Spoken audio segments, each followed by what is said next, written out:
The movie starts and we see a handsome-looking gentleman, Henry, who has the capability to pick the lock of any locker in the world. We see him demonstrating his talents as he goes on to pick a safe locker and takes out some diamonds. He gives 70% of these diamonds to his boss and keeps the remaining with him when he goes to see his boss. He goes on to see that they are beating up a man very badly, but he does not give a crap about that because it's a routine thing for them now. He then makes his way back home where his girlfriend is waiting for him. We learn that she wants to get settled in with him, have their own house in which they can start their life together. Her name is Ninette. He tells them that to just give him 6 more months and he will have enough money for them to get settled with ease. However, things really do not go as he planned because the very next day he gets arrested. It is told that he has murdered someone.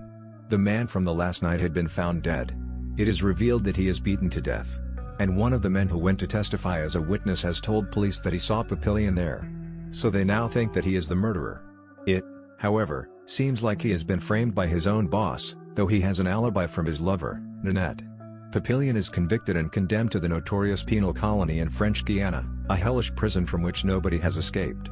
His girlfriend goes to him and tells him that she can appeal for him. But he says that he would try to escape the prison rather than trying this way because no one is going to listen to them in the court.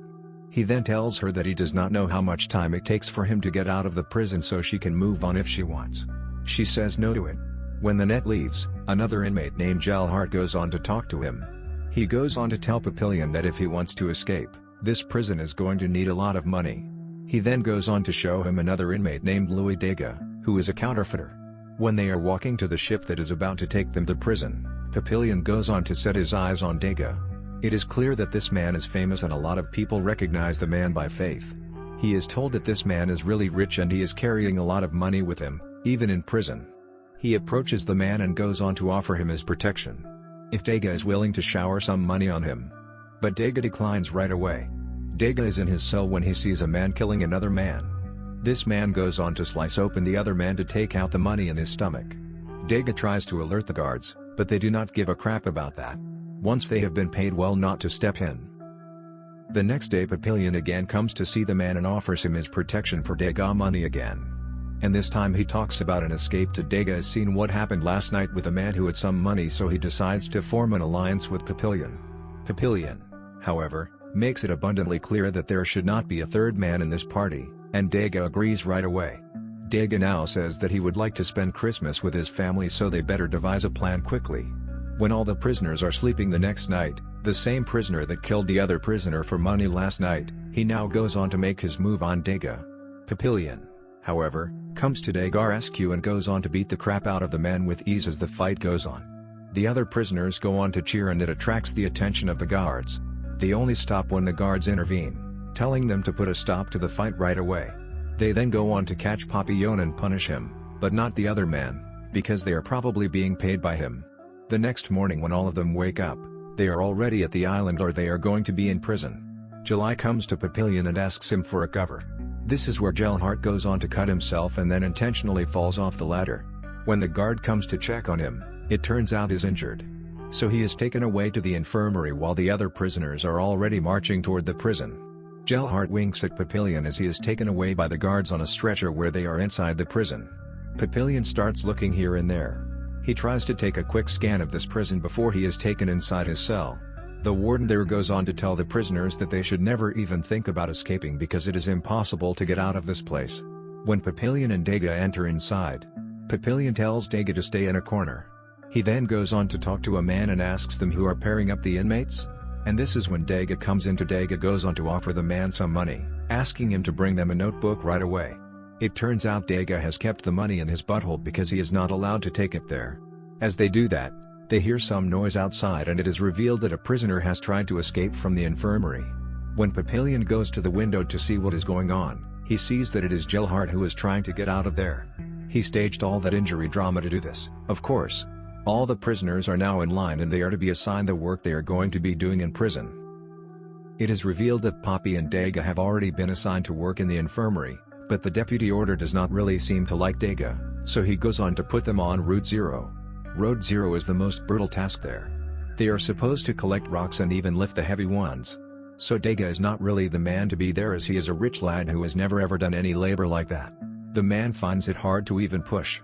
A simple card is really weak, and as time goes by, he goes on to tell Papillion that he is having a bad stomach, which is why he has already lost some money. Papillion knows that the money is important. Right away he stops pushing and starts looking for the money on the track.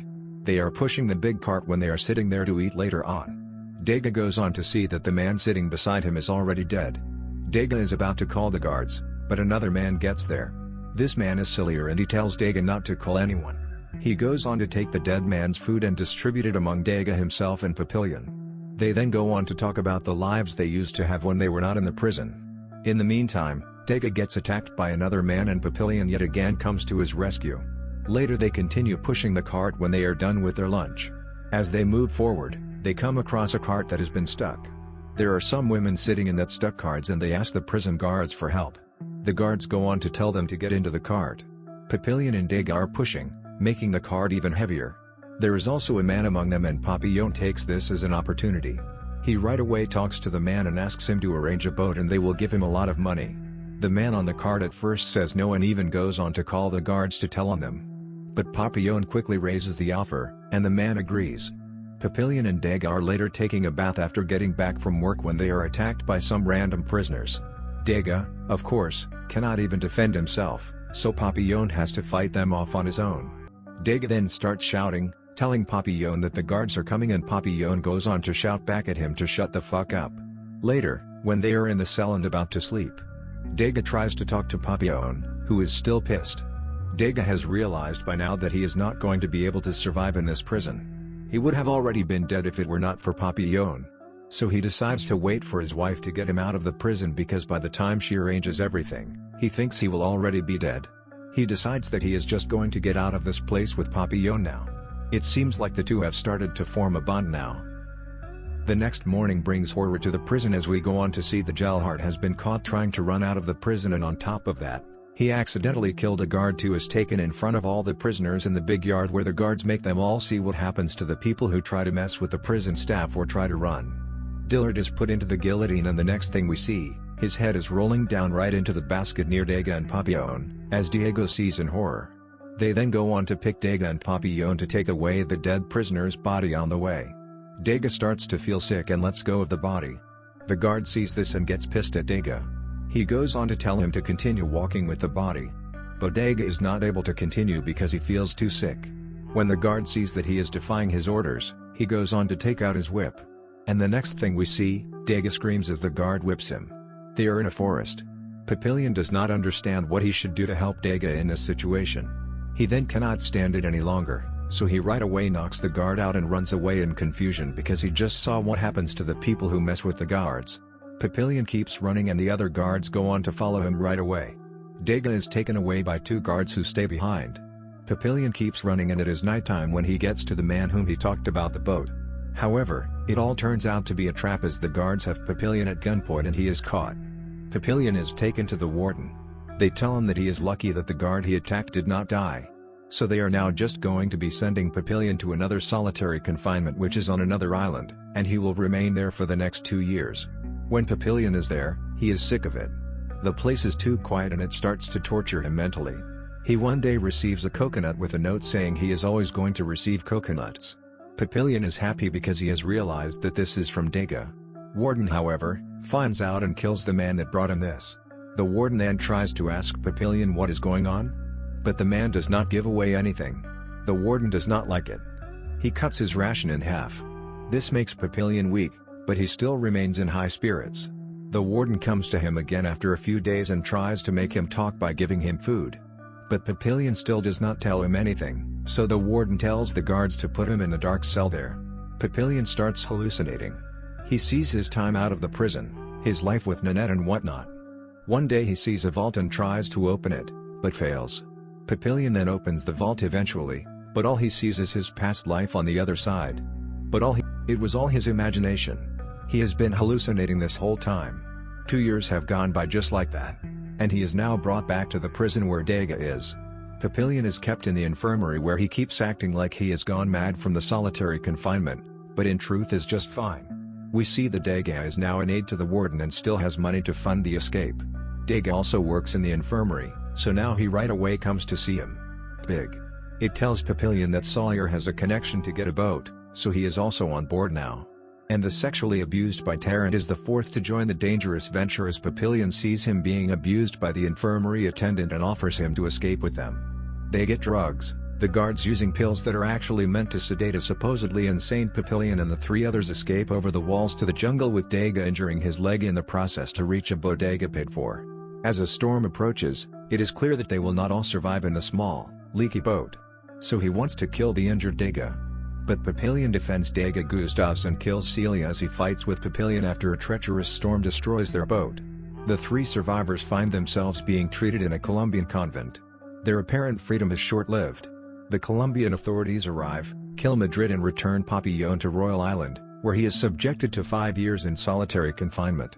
While Dega is sent to Devil's Island, Papillon is released from solitary as a weathered older man and sent to Devil's Island, where the high cliffs provide a natural barrier for escape attempts. He finds Dega, who is adjusted to prison life and has no interest in escape because a fall from the cliffs will mean certain death. Papillion begs coconuts together for a raft during a swell of waves. He jumps from the cliffs and survives the fall. The third escape was a success and he is a free man. He writes a memoir based on his time in prison and escape attempts. The movie postscript reads over 80,000 prisoners were condemned to the penal colony in French Guiana, most of whom never returned to France and Russia. His autobiography, Papillon, became the #1 bestseller for 21 weeks in France. To date, it has sold over 30 million copies in 30 languages. In 1970, the French Minister of Justice signed a decree allowing Charrière to return to France for the remainder of his life. He lived as a free man. The penal colony in French Guiana did not survive him.